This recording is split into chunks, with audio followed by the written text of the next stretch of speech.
Bonjour, bonjour, j'espère que vous allez bien. On se retrouve aujourd'hui avec les favoris du mois d'avril. Je commence immédiatement avec vraiment un truc qui m'a fait kiffer.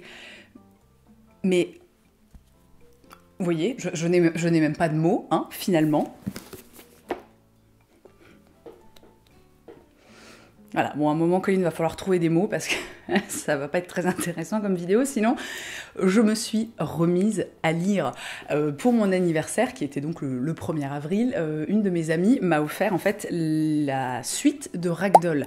Alors si vous suivez mes vidéos assidûment, vous savez, je vous ai parlé de Ragdoll en fait, qui est un roman policier de Daniel Cole. Je vous ai parlé de ça il y a de nombreuses années, et c'est vraiment un livre que j'ai adoré, qui m'a beaucoup marqué, que même encore aujourd'hui j'aime énormément et que je pourrais sans aucun doute relire avec plaisir. Et il s'avère donc qu'il y a une suite à Ragdoll. On a d'un côté Lappa, et alors ça c'est une suite, on va dire un petit peu directe, et on a ensuite en numéro 3 Les Loups, qui est la suite en fait de Lappa. Donc vraiment on est dans un truc assez linéaire comme ça, qui se suit, et j'ai passé un moment mais tellement merveilleux avec ces deux livres.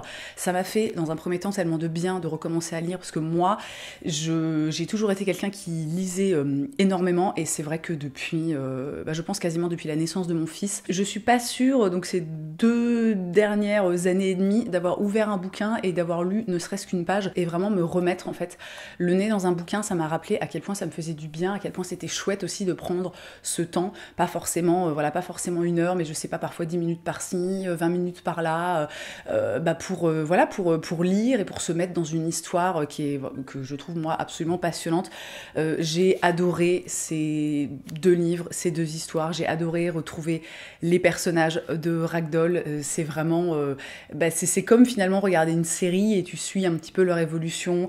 L'intrigue est hyper cool. Alors j'ai trouvé l'intrigue était un petit peu plus entre guillemets obvious dans Les Loups, c'est-à-dire que il y a un crime, hein, parce que c'est un policier, hein, donc forcément il y a des gens qui meurent. Alors j'avoue que dans Les Loups, assez rapidement, j'étais là, oui bon ok, en fait c'est lui, hein, voilà, c'est évident. Mais vraiment les 2 sont excellents, je vous les recommande mais chaudement de tout mon cœur. Évidemment, si vous n'avez jamais lu Ragdoll, mais lisez Ragdoll, c'est une merveille. Et voilà, ça m'a fait du bien, et vraiment je crois que c'est mon favori du mois d'avril. On change totalement de sujet. Je voulais vous parler de ce petit produit, alors dont je vous ai déjà parlé sur Instagram, mais que je tenais absolument à placer dans cette vidéo favori, parce que vraiment je trouve ce produit formidable.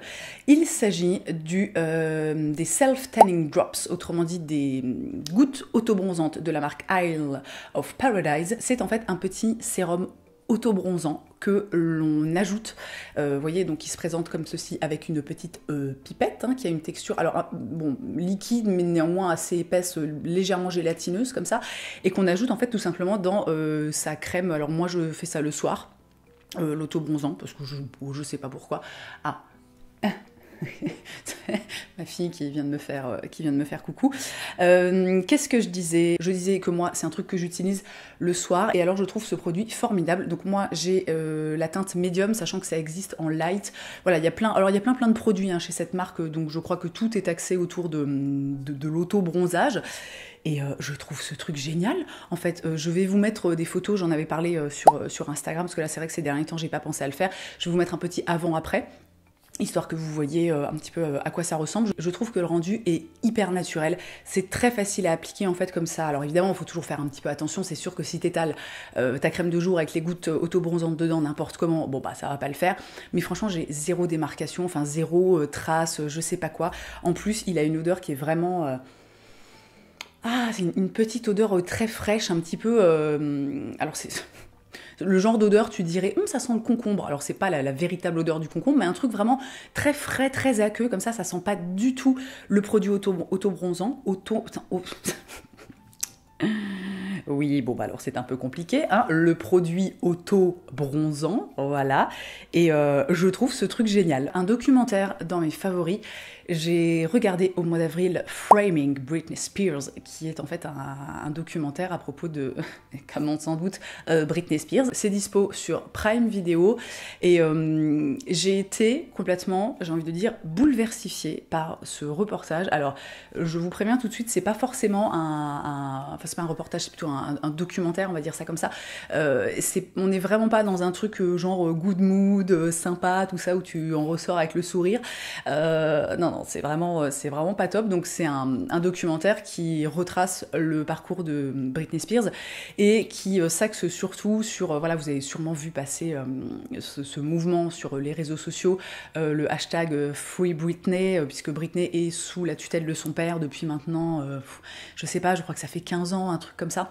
Et donc c'est un documentaire qui retrace donc toute sa carrière, toute son histoire, et qui, comme je l'ai dit, donc se focus beaucoup sur la période où ça commence à partir en latte et où elle commence à être, enfin voilà, où la vie commence à devenir très compliquée pour elle. Et alors c'est un documentaire qui m'a beaucoup marqué parce que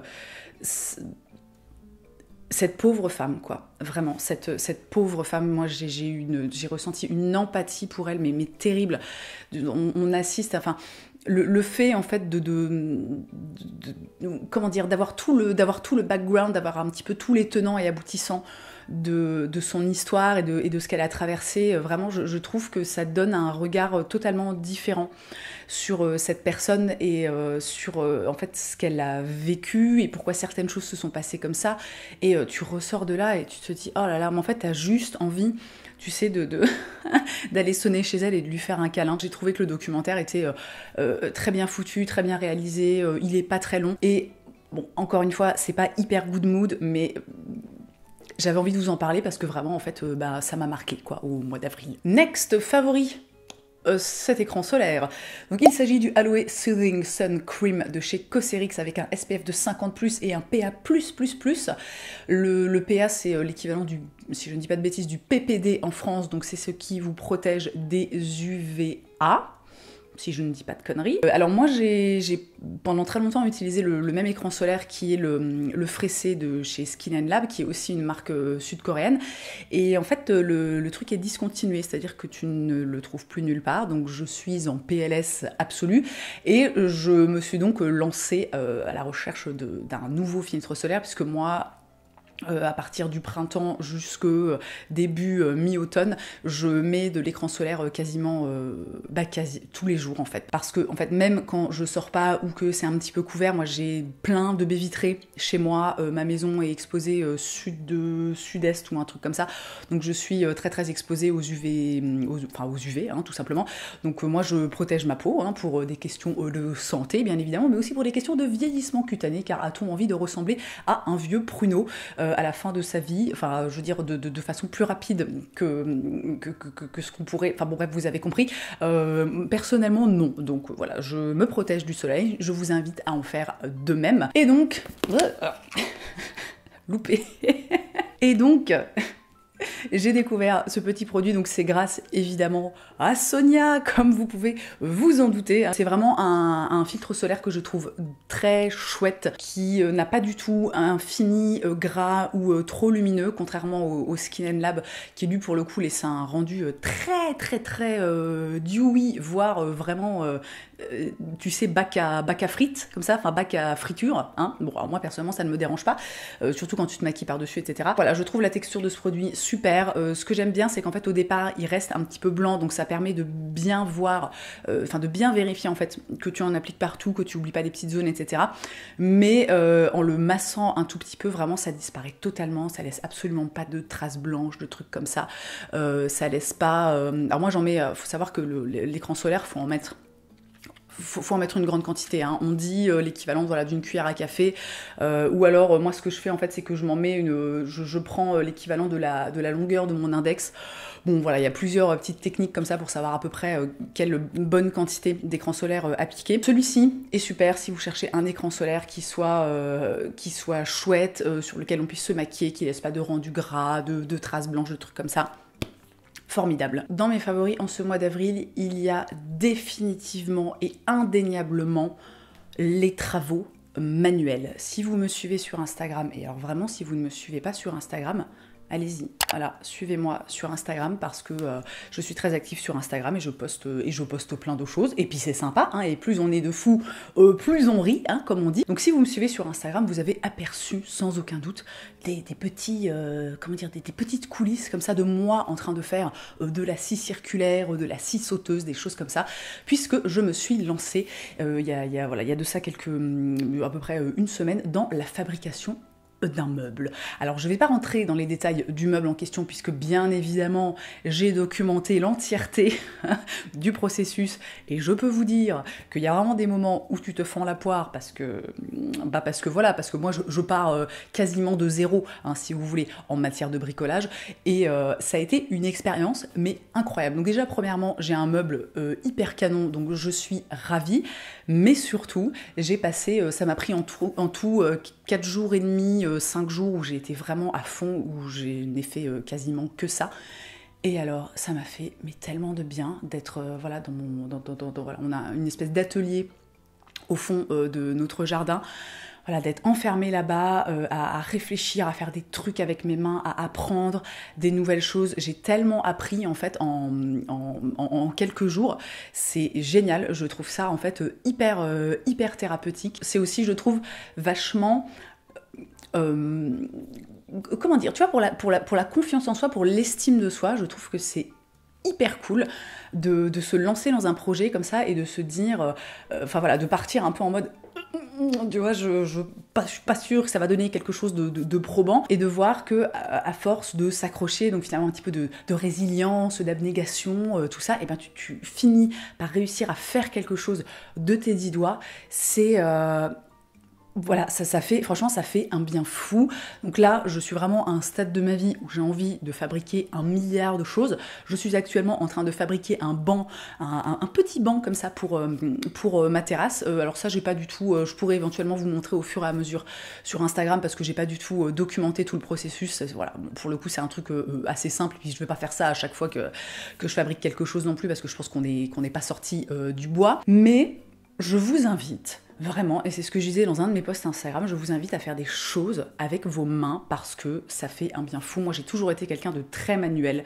Aussi loin que je m'en souvienne, j'ai toujours fait des bricolages, des machins, voilà, plein de choses. Et c'est vrai que ces dernières années, notamment parce que, j'ai eu un deuxième enfant, qu'au bout d'un moment aussi, tu ne peux pas tout faire. Hein.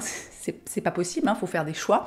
Mais c'est vrai que ces dernières années, moi, c'est quelque chose que je ne faisais plus du tout et ça me fait un bien fou. Et vraiment, je vous invite à faire des petites choses manuelles comme ça parce que ça fait du bien, tout simplement. Et en parlant de choses manuelles, eh bien c'est une transition parfaite pour vous parler de mon dernier favori en ce mois d'avril. Il s'agit de la chaîne YouTube Lone Fox, qui est une chaîne YouTube tenue par un Américain qui s'appelle Drew, et qui en fait est uniquement axé déco. Alors donc, encore une fois, si vous me suivez sur Instagram, vous savez que moi la déco en ce moment, je suis comme une ouf, hein, mais c'est-à-dire qu'en fait à force de...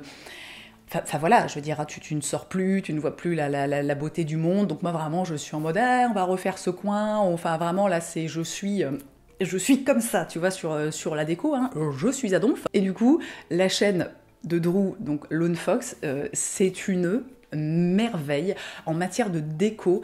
Il fait plein de vous savez, de makeover de pièces. Il fait aussi énormément de do it yourself, de ce qu'on appelle des hacks. Donc par exemple, il prend un meuble de chez Ikea que à la base, bon, il est bien, mais il est pas ouf, et il fait des petites modifications comme ça, et il fait vraiment des trucs qui sont hyper canons. Et il m'a d'ailleurs en fait inspiré, vous le verrez quand vous découvrirez le meuble que j'ai fabriqué, il m'a inspiré un truc pour mon meuble, alors qu'après coup je me suis rendu compte que c'était pas ça qu'il avait fait, mais bon c'est pas grave, j'ai un petit peu, en fait j'ai modifié le truc dans mon esprit, le rendu est différent, mais au final c'est très très chouette aussi. Et donc si vous aimez la déco, si vous aimez fabriquer des choses de vos mains, ou juste regarder des gens fabriquer des choses avec leurs mains, parce que ça je trouve que c'est aussi extrêmement satisfaisant, je vous conseille chaudement la chaîne de Drew, alors qu'il y a déjà, le mec a plus d'1 million d'abonnés, hein, ce qui est largement mérité.